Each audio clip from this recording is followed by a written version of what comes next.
Welcome back to What Arty Noobs with General Disturbance. We're starting this game 30 seconds in because unfortunately the player loaded in a bit late. You're looking at Dave Monkey. He's in the 212A, the Tier 9 Soviet SPG, and he's on the defending team of Steps Assault. He's got a 203mm howitzer capable of doing 900 alpha, penetrating 52mm of armor with a 10.4 meters burst radius.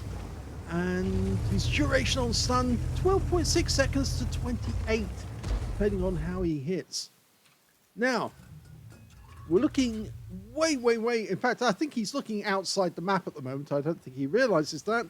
Or is he? No, he's actually looking a little closer. He's actually looking at the railway line. And the enemy are now in sight. They're charging across the field, trying to get as close as they can. And he's trying to line up a shot on a target. CS59 or E50. Looks like he's going to try and hit the E50. Rounds out. Gets a direct hit for 442. Good start. Now the standard reload for this Arty is 37.39 seconds. But obviously he's reduced that probably to about 32, but we'll check that shortly. There are a number of targets there. In fact, the one that looked the best was the gorilla, because he's got no armor at all. If you hit him, you're going to do severe damage. Okay, let's check his reload time. 29 seconds. Unfortunately, the shell zipped past the IS-7 and landed behind him. Okay. There are some enemy on the east side of the map. We've got defenders out there as well. There's the IS-7 again. And he's backed up by an A phase 1. It's a tier 10 game. And he's bottom tier. There's that gorilla. Now that will be a very nice target to hit. Let it settle. Rounds out. This looks good. Oh, it's very good.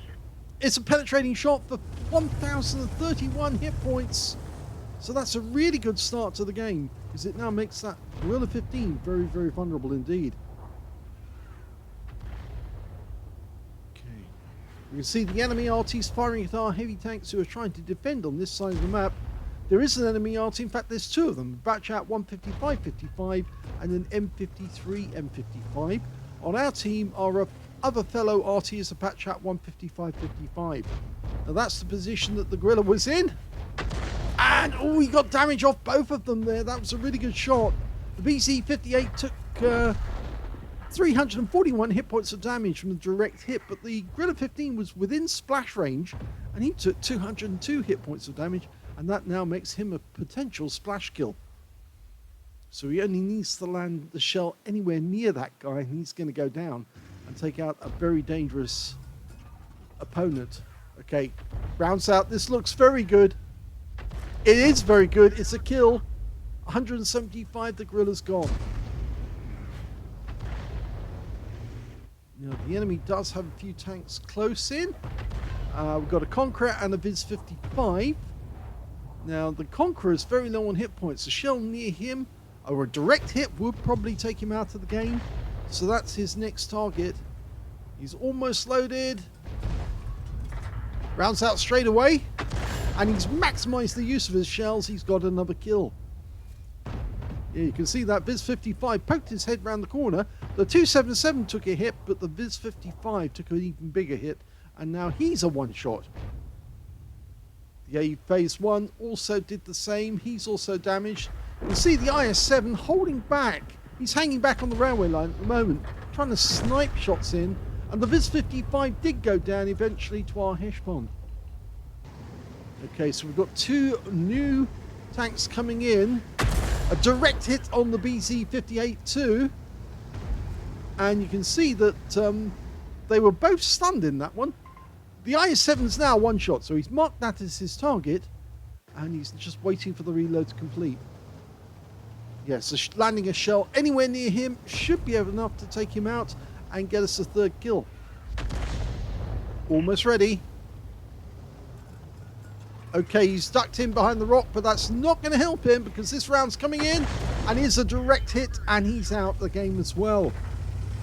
So now Dave Monkey is the lead scorer on his team. If he keeps this up, he is going to get himself a few medals. Okay, BZ58 being canny. He's holding back behind that rocks, only poking forward every now and then. Okay, can we get a round in there? Rounds out.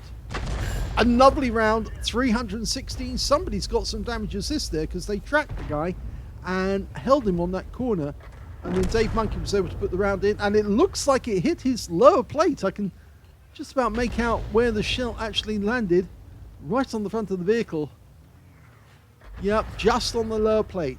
Can just about make it out there. And the IS-4 says, well, I can get some. And we're loaded again. Rounds out. And he takes a splash hit this time for 274. Makes him a one shot. And the IS-4 takes the honours. And we pick up the damage assist. So that worked out well for all of us. In fact, it's looking pretty bad for the enemy now because they're down by 2 tanks overall.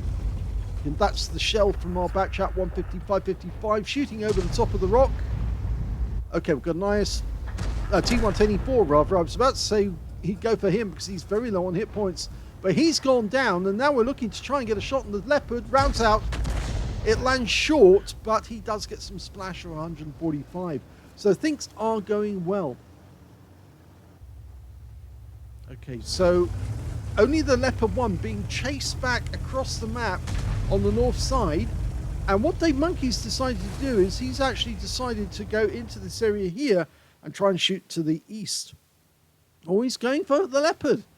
I think he wants to get another kill. He's got to work out where the path of the Leopard is. Rounds out, long way for the flight. Lands short. Yeah, he couldn't anticipate the guy was zigzagging as he was going across that ground. So he's changing position again.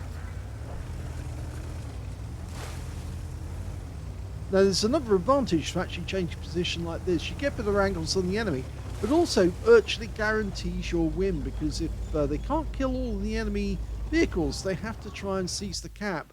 And if they can't cap out and they can't kill all the enemy, then they lose the game. At the moment, it's 2 minutes 40 seconds left on the clock. He's firing for this little area here where the lookout area, because there's normally somebody up there, and we did see a T-57 Heavy up in that spot. That's the Leopard. He's getting hit by the M53, M55. Now, he's probably going to come up against our Bobject and our IS-4 very shortly. So if we can stun him and we'll get a few stun assists. And we've just spotted the enemy Arty who's down the dip. He's just down there in the dip. Okay, we've lost sight of him, so we can't shoot. But the enemy Arty is definitely down in that dip. So we just saw the tracer. T-57 Heavy's been spotted again. Okay, it's quite a while to dial in. Okay, can we get a shot? He's now going defensive. Rounds out. And that shell lands a short distance away, but it does stun the T-57 Heavy, who is taking damage, and therefore he is going to go down. And there's one of the enemy Arty just come into sight. We're staying with the T-57 Heavy for the moment, but he is going to go down. Next shot. It's a one shot now. He tried to get a bit of ram there by going in on the Kunstpanzer. Our shell is actually aimed at our teammate, which unfortunately is now going to block us from getting a high caliber. If we did actually end up getting the highest damage in the game, you shouldn't shoot at your own teammates.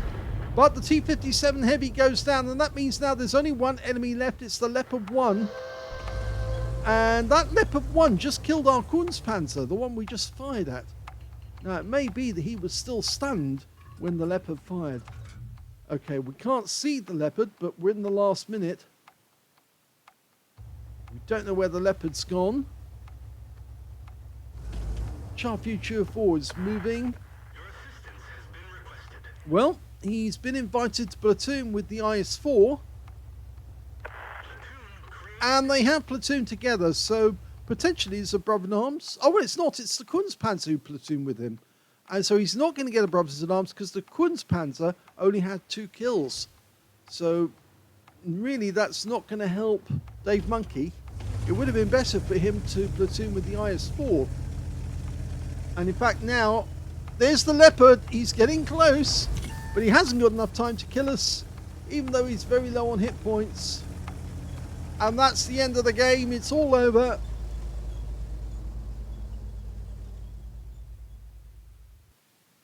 Here's the end of battle results, and that was an ace tanker game for Dave Monkey in the 212A. He managed to get a Bruiser medal for getting at least 5 critical hits. He got 12, and he got a Gauze medal for doing more damage, exceeding 8 times the hit points for his own vehicle. But there was no other medals in that game. Let's have a look at team score. Well, he didn't get the highest damage, but if he had actually got the highest damage, he would have been grieving the shot that he made at the Kunstpanzer, because it would have denied him the possibility of getting that high caliber. The highest damage in the game was the IS-4, who managed to get 4,098 hit points of damage, so he wasn't far off that figure. The second highest damage went to the Char Future 4 with 4,029, and the third highest damage was Dave Monkey, who got 3,934 with the Kunstpanzer. Coming up, well, he wasn't behind, actually. The T-57 Heavy was the next highest scorer with 3,372.